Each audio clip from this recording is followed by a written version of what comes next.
Alright, so we're looking at homework. The homework on page 206.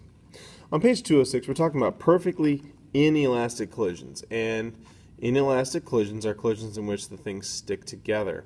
So when you look at your conservation of momentum, let's say that they are two things moving separately and they come together. So you're going to have mvi of object A plus mvi of object B.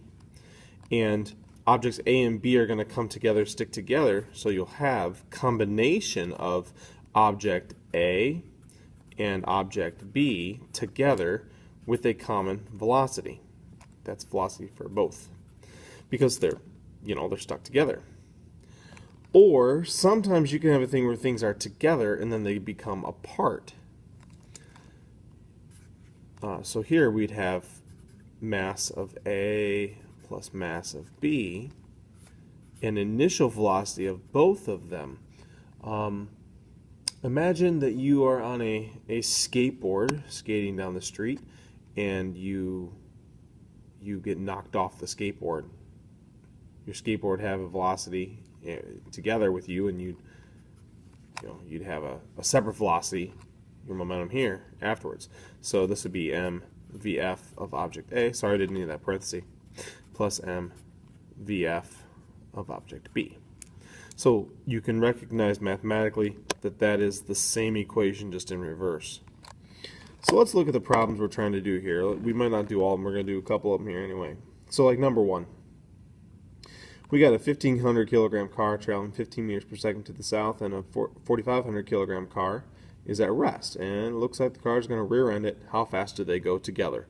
So we're going to use the top equation because you have two things going separately and then the two things moving together. So we're going to have 1,500 kilograms times 15 meters per second plus 4,500 kilograms times 0 meters per second is going to equal the two of them together. I'm going to skip a quick step here. I'm just going to add, oops, having trouble. I'm just going to add those up, and that's 6,000.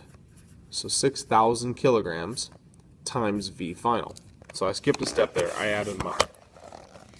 So now we got to do a calculation, and let's see, 1,500 times 15 equals 22,500. 22,500 kilogram meters per second plus 0 equals 6,000 kilograms times V final. So then we're going to divide that 6,000 over.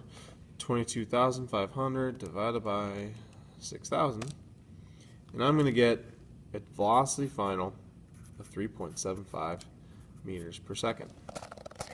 And if you want to just check your comprehension on that for a second, you have a small car moving with this speed hitting a big car that's stationary, so the mass of the combination is going to get a lot bigger. If momentum is conserved up here, if the momentum is conserved, well then this bigger mass has to have a smaller velocity. So that's number one. Let's look at number two together, then we'll probably end this video. In number two, a grocery shopper tosses a 9 kilogram bag of rice into a stationary cart.